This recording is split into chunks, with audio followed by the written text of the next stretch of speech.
If you want to turn off two-factor authentication on your Amazon Prime account, follow these simple steps.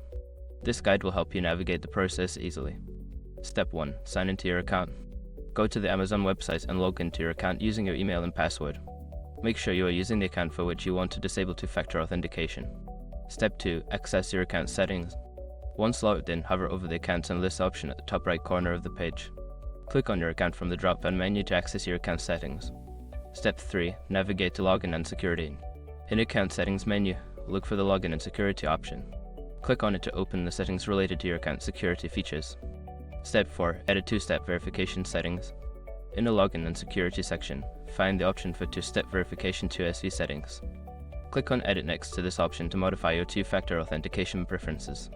Step 5. Disable two-step verification. Follow the prompts to disable two-step verification. You may need to confirm your decision by entering a verification code sent to your registered phone number or email. Once confirmed, two-factor authentication will be turned off. Now you have successfully turned off two-factor authentication on your Amazon Prime account.